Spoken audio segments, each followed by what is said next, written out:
हिंदुस्तानी फौज की जानिब से पाकिस्तानी ज़र इंतज़ाम कश्मीर के इलाका में अलाहिदगी पसंदों के खिलाफ की गई कार्रवाई के बाद आज पाक फोर्सेस की जानिब से भी हवाई हमले किए गए।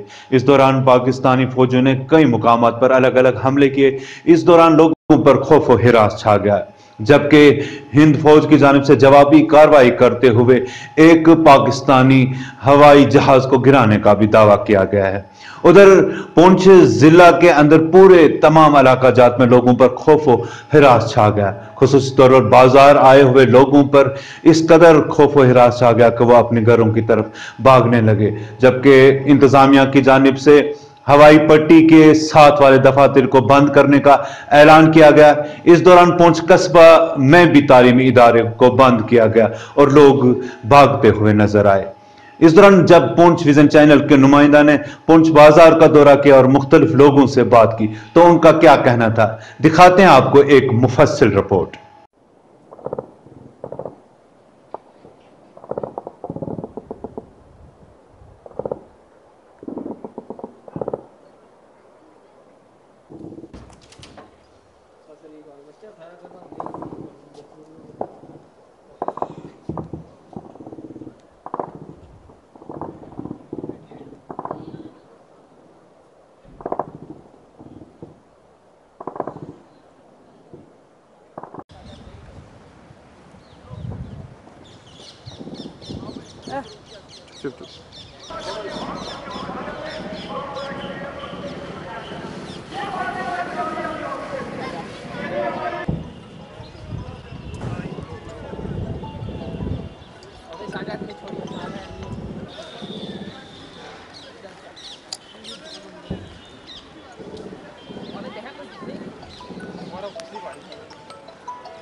आज कोई डिटेल नहीं निकली उसी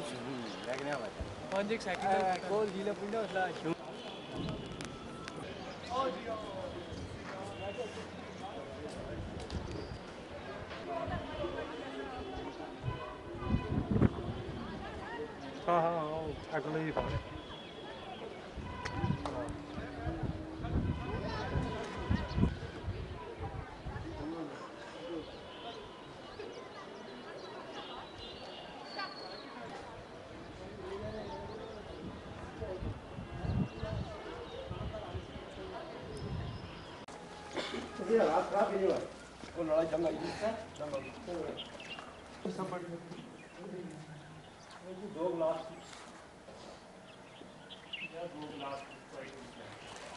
हाँ जी माँ ये बात निकल लगे घड़िया है ना हाँ नहीं आप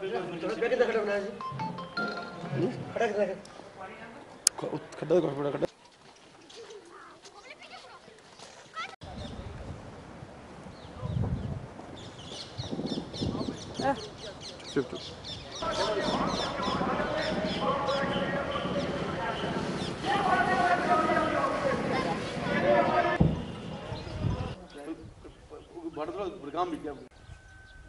दूध दिया है पट्टी पे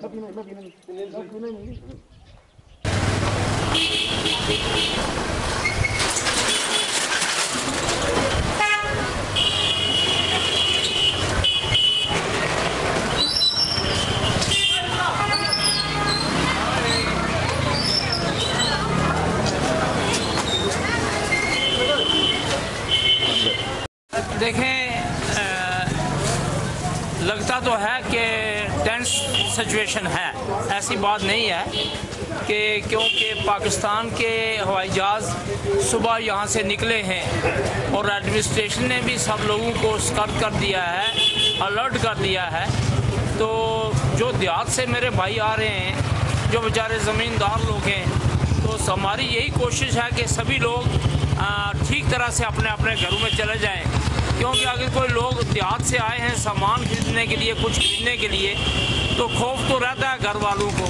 लेकिन जो माहौल है, जहाँ तक मेरी अपनी सोच है, छोटी सोच है, छोटा मुंह और बड़ी बात है कि हालात टेंस हैं हालात, कुछ भी हो सकता है, कुछ भी हो सकता है। लेकिन मैं आपके माध्यम से ये बात अपने पुंछी भाइयों को कह दूंगा कि 47 का तो हमें पता नहीं, 62, 65, 71 और करगिल वार और ये मौजूदा दौर, ये तो मैंने अच्छी तरह से देखे हैं। मेरी एक ही अपील है पुंछ निवासियों से कि हमें अपने भाईचारे को मजबूत रखना है। देख रहे हैं जो मेरी आवाज़ सुन रहे हैं मेरे भाई, हिंदू, मुसलमान, सिख, जो भी जहाँ हैं, जिस तरह से हम 47 में इकट्ठे रहे, 62 में इकट्ठे रहे, 65 में इकट्ठे रहे, 71 में इकट्ठे रहे, मेरी तमाम लोगों से अपील है कि भाईचारे को अगर आप मजबूत रखेंगे, सब मिलकर अगर इकट्ठे रहेंगे, तो मैं समझता हूँ पुंछ में कुछ नहीं होगा, हम लोग महफूज रहेंगे। लेकिन जहाँ तक बॉर्डरों का तल्लक है, ये नौशहरा सेक्टर, ये बिम्बरगढ़, ये जो गोलाबारी तो होती रही है, मेरा अपना एक नज़रिया है कि पाकिस्तान हमाकत करेगा और वो किसी वक्त भी यहाँ स्ट्राइक कर सकता है, बिल्कुल करेगा। इसमें कोई दो राय नहीं है कि पाकिस्तान जो है वो खामोश बैठेगा, खामोश नहीं बैठेगा, उसको रिटेलिएट करेगा। लेकिन उसके लिए हम तमाम लोगों को मुत्तहिद होकर एडमिनिस्ट्रेशन का साथ देना है, लोगों का भाईचारा मजबूत रखना है। और देहात में अगर कोई भी आदमी हमारा भाई यहाँ पर आता है या पुंछ से कोई हमारे जो भाई गांव में मुलाजमत के लिए जाते हैं, हमें सबको मिलजुल कर इस देश की रक्षा करनी है, देश की सलामती के लिए। और सबसे बड़ी बात मैं आपके माध्यम से कहना चाहता हूँ कि जो हमारी फौज है, फौज के साथ कंधे के साथ कंधा मिलाकर हिंदू, मुसलमान, सिख को चलना चाहिए और एडमिनिस्ट्रेशन का पूरा साथ देना चाहिए। जय हिंद। गगनदीप सिंह जी, बताएं कि ये जो पुंछ में जो हालात चल रहे हैं इसके हवाले से। पुंछ में बॉर्डर डिस्ट्रिक्ट है ये, जिधर हम चाहते हैं कि अमन होना चाहिए दोनों देशों में, क्योंकि लड़ाई में जो है वो बेगुनाह लोग मारे जाते हैं। तो हम यही सरकार से यही करेंगे, जो निवेदन करेंगे कि जो अमन से ही जो है हर जो मसले का हल जो होना चाहिए बातचीत से होना चाहिए। कमलजीत सिंह सर। सर बताएं कि ये जो पुंछ के हालात जो चल रहे हैं उसके हवाले से।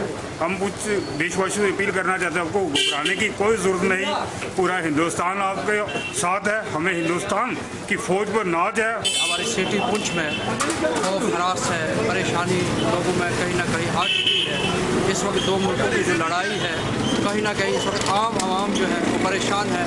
और मैं आपको कहूँ, किसी शायर ने कहा है कि हिंदू भी मज़े में है, मुसलमान भी मज़े में, इंसान परेशान इधर भी है उधर भी। तो इस वक्त जो हालात है, कहीं ना कहीं कशीदगी है, तो कहीं ना कहीं आवाम का ही नुकसान हो रहा है। मगर हर एक यही चाहता है कि अमन अमान बाकी रहे, हमारा आपसी भाईचारा जो है वो कायम रहे। कहीं ऐसी यानी हम भी अपनी तरफ से, जहाँ मैं भी एक एसोसिएशन, टीचर एसोसिएशन के स्टेट को जो है रिप्रेजेंट कर रहा हूँ, हम भी अपने भाइयों से ये अपील करते हैं अमन अमान को बाहर रखें, अफवाहों पर मत जाए। बहरहाल जो होना है वो तो होना ही है। तो सिर्फ ये है कि हमें आपस में जो है अमन अमान बना कर रखना चाहे और दुआ करनी चाहिए कि अमन अमान हो जाए, लोगों में राहत और लोगों में जो है अमन की जो हालात जो है वो पैदा। जी आपका नाम? मेरा नाम चौधरी फजल। चौधरी फौजी, कहाँ से आए हैं? हम LOC से रह रहे, ये बॉर्डर LOC से। बहरहाल ये है कि ये लड़ाई तो हमने 2-3 लड़ाई लड़ी है। 47 में तो हमने छोटे से हम देखा नहीं, 65 की लड़ाई लड़ा है, 71 का लड़ाई, ये प्रक्षी वाला आर पार का लड़ाई। आज कल परसों से जो ये दहशतगर्द बना हुआ, दहशत जैसा माहौल बना हुआ, बाजार चल रहे हैं, ऊपर से बम्बारमेंट कर रहे हैं, ये लोगों को खौफ और गम है दिलों में। मैं ये गुजारिश करता हूँ कि ये ऐसा लड़ाई का ये टाइम नहीं है, बच्चों को मत डराएं, कि लड़ाई को बंद किया जाए, दोनों फिरकों को बैठ कर को बातचीत करना चाहिए, उससे मसला हल है। लड़ाई से कोई हल नहीं है, लड़ाई से और तबाह हो गई। हर एक देश जो है वो 50-50 साल पीछे हो जाएगा लड़ाई में, हमारा कहना ये है। मगर हमारे बात को सुने ना सुने, हमारा ये कहना है कि बॉर्डर के लोगों को लड़ाई करना है तो कहीं शिफ्ट करें, उसके बाद आप लड़ाई करें, हम लड़ाई करने के लिए तैयार।